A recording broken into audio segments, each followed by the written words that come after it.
Bless you.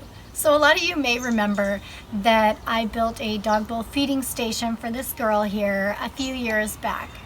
And that was when I was just starting into woodworking and my skills were not what they are today. I've decided to build something that's just a little nicer since my skills are improved quite a bit. I wanted to try just building something different. Now I found some plans from the Wood Whisperer. He did a fight for cancer where he donated money for people that were building this plan. So I missed out on that, but I will be donating because I feel that it is a really good thing to raise money and awareness for. Now the nice thing about this wood that I used is it's maple, and it's actually from a tree that fell on our property a little over a year ago. So nice now to be able to go out, grab a piece of maple and use it for any project. I'm going to show you how I built this live edge feeding station out of maple for Lily. I started by dimensioning the wood. You could easily make this with wood from your local hardware store, already the thickness and width that you want. These plans can easily be modified for the height of your dog, cat, pig, whatever you have. One of my favorite parts about this build is the small details that turn this simple build into a statement piece. Each leg has a slight bevel 4 inches up. To achieve this, I drew myself guidelines. Then I used my sander to sand it down evenly to the line. You could also achieve this look using an orbital sander. Another unique detail is on the support boards. They have a slight arc to them. After cutting the boards to length, I used a piece of metal to bend it into an arc and traced it. Using the bandsaw, I cut along the line. I followed this process for all 4 boards. You could also use a jigsaw for this step.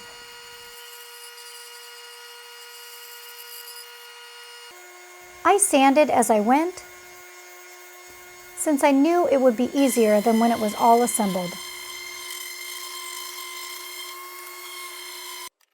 To assemble the frame, I used my doweling jig. You could honestly use any joining technique you have and are familiar with.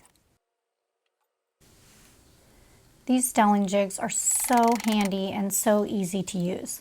That's why you probably see me use them on just about everything.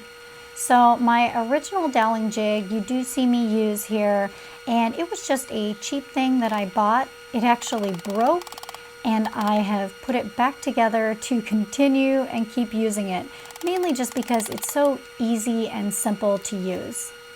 Now I do also have a self-centering one that I like as well, and it can be nice for different thicknesses of wood.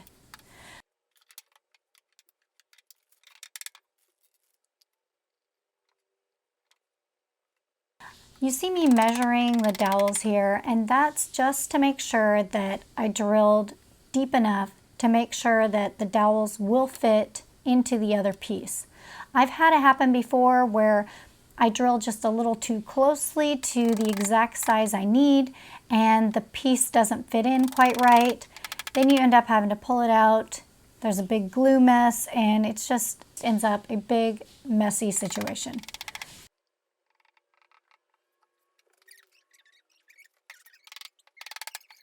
So I learned that the hard way.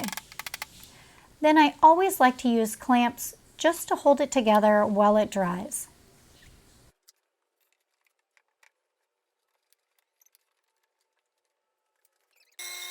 I had enough wood in my original piece for the top. However, it was 2 inches thick and I didn't want to plane it down to 1 inch and waste it. So I went back to the woodshed and planed down another piece of wood. This slab of maple wasn't quite wide enough, so I cut down part of the board. Then I matched it up with the live edge piece and joined them with wood glue and dowels. The wood colors and grain patterns matched up so perfect, you can barely tell.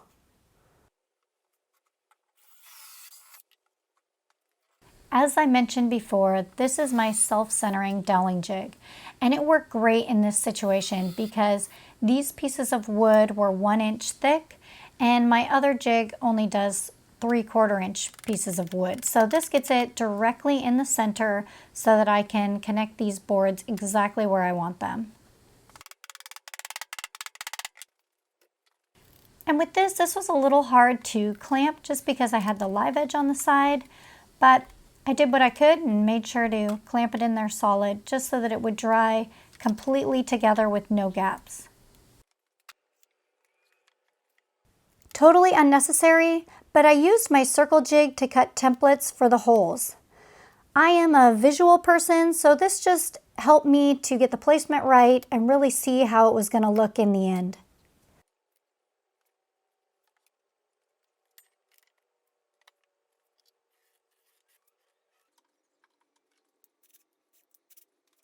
I drilled a pilot hole with a drill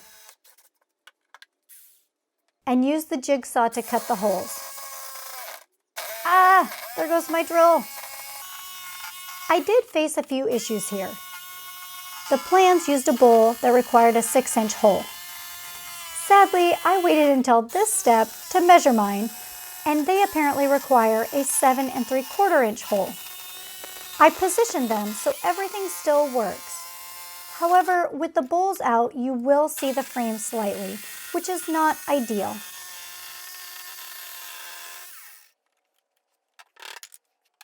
I really liked the look of the live edge. However, I didn't want to leave the bark on. I like how it looks, but I don't want it breaking off and making a mess in the house. So I carefully used a chisel to remove the bulk. Then I started sanding with 40 grit sandpaper, trying to leave the shape of the live edge and not take away from it too much, but removing all of the dirt and debris. I sanded the entire top through the grits up to 400 grit. I used a natural stain to really make the grain pop without taking away from this beautiful maple. I liked the idea of using brackets to hold the top on as the plans called for. However, I didn't have them on hand, and due to COVID-19, a quick trip to the hardware store now involves a hazmat suit. So I just used my pocket hole jig instead. This allowed me to attach the top without any visible screws showing. I considered making the back live edge, but decided to go with straight instead, with a 1 3/4 inch hangover. This way it'll sit right against the wall. I applied 3 coats of sealant since this will definitely get a lot of use and have food and water dribbled on it constantly. Lastly, I applied felt on the bottoms of the feet just to keep it from sliding around.